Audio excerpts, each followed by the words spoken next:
Thursday night at the Best Buy Theater in New York City, the Who's Pete Townshend was honored with the Stevie Ray Vaughan Award, presented by none other than Bruce Springsteen at the MusiCares MAP Benefit. MAP, which stands for the Musicians Assistance Program, also honored his manager Bill Kerbishley with the From the Heart Award. Springsteen played an encore with The Who, which included My Generation and Won't Get Fooled Again. Die before I get old.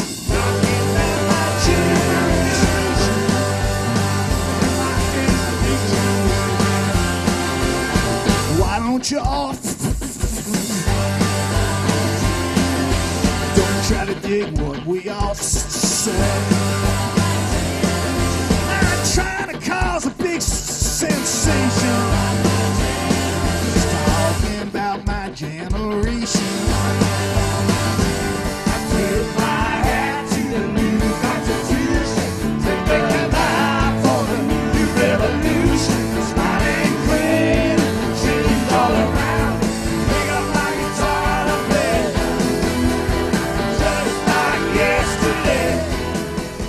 Townshend talked about MAP and why it's so important. I've only just heard about what MAP is really about.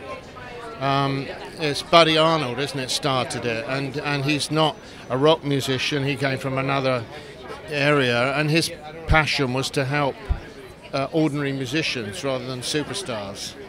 And so I'm just learning about it. I think, MusiCares is something that I wanted to see happen. Back 25 years ago, I used to complain to people like Doug Morris and Larry Vallen and anybody in the music business who's powerful. I used to say to them, why the is it that, we have these great money-earning, generating people, and once they go down with a problem, the music business doesn't seem to know how to save their lives. In a sense, there's this investment in the fact that if they're dead, they get insurance money.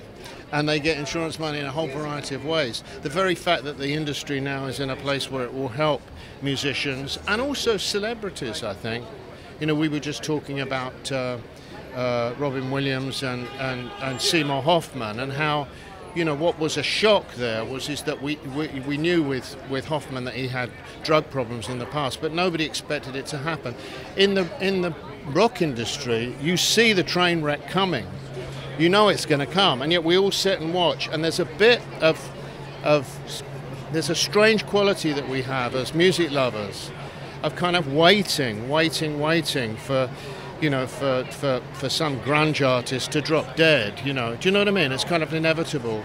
And it was a big shock for us when Keith Moon died, because he was in recovery, trying to save his own life. And there was an even bigger shock when John Entwistle died. And it turned out that although there was drugs involved, for him it was just the fact that he'd been very secretive about a heart condition, So it's great that we're aware, and we're more aware, and we can keep an eye on people. Billy Idol and Joan Jett each played a pair of Who classics in honor of Pete, and Billy Idol told us before the show that MAP has helped him and those close to him. Well, I can say they've seriously helped me personally and a lot of my friends, and some of us, if there wasn't these charities, some of us wouldn't be here, and or we wouldn't have the conduit to get straight, or to have a way of people who understand us, so that we want to get straight. That's a big factor. So I think that's one of the things about MusiCares and MAP and everything, is they seriously help people like me. Lastly, Kerbishley said that things may have been different with The Who when Keith Moon had MAP been around in the 60s and 70s. I could have used it myself, and I'm not a musician. Yeah, there's been times, especially if I want to go into it, but not too deeply. In the early days with Keith Moon, it would have been good if I'd have had a little bit of help. That was a difficult situation. We lost Moon and we lost Entwistle, and I've always felt that if Moon was predictable, Entwistle was unnecessary. During the evening, the biggest names in classic rock congratulated Townshend via taped messages, including Roger Waters, Elton John, and Ron Wood and Mick Jagger of the Rolling Stones. Money from the benefit is used to help musicians in need with substance abuse recovery and to support groups in touring cities to keep them from using and abusing. The organization is a subgroup of MusiCares, which casts a bigger umbrella, which includes supporting musicians who do not have health insurance get access to doctors, and those who require other help get what they need to survive in the musical landscape.